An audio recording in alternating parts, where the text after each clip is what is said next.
ابھی تک 28वीं तरमीम पर हमसे कोई बात नहीं हुई। अगर फलाने फॉर्म के इलेक्शन का ही इल्ज़ाम लगता है तो फिर इंतखाबात का कोई फ़ायदा नहीं। पंजाब के ज़िमनी इंतखाबात में उम्मीदवारों, सियासी जमातों, सहाफ़ियों ने सवालात उठाए। बिलावल भुट्टो जरदारी की लाड़काना में प्रेस कॉन्फ्रेंस कहा कि हुकूमत तरक्की के दावे कर रही है, लेकिन आम आदमी का अपनी तनख्वाह में गुजारा आज भी मुश्किल है।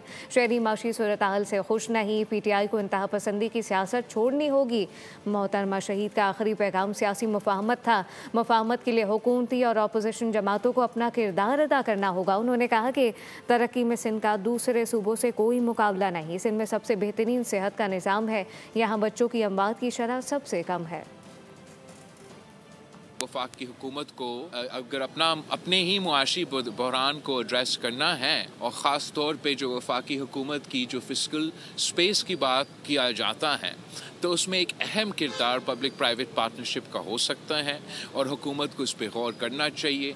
जहाँ तक लंबी इनिंग्स की बात है, ये तो अवाम फैसले करेंगे कि कौन लंबी इनिंग्स खेलेंगे या नहीं खेलेंगे और कौन से कॉम्बिनेशंस खेलेंगे। मैं समझता हूँ कल मैंने अपने तकरीर में भी कहा कि सियासी जमातों को सियासी रास्ते निकालने चाहिए, और अगर इस पे काम किया जाता है और हम सब मिल के ऐसे माहौल बनाते हैं जिससे सियासत के लिए मज़ीद गुंजाइश निकले, तो ये पाकिस्तान के मफाद में है, पाकिस्तान के अवाम के मफाद में है।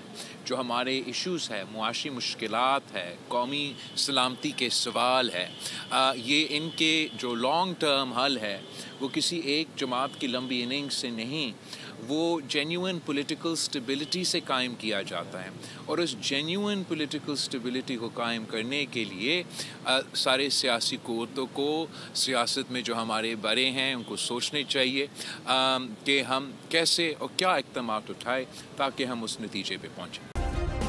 सब्सक्राइब करें और बेल दबाएं ताकि कोई खबर रह न जाए।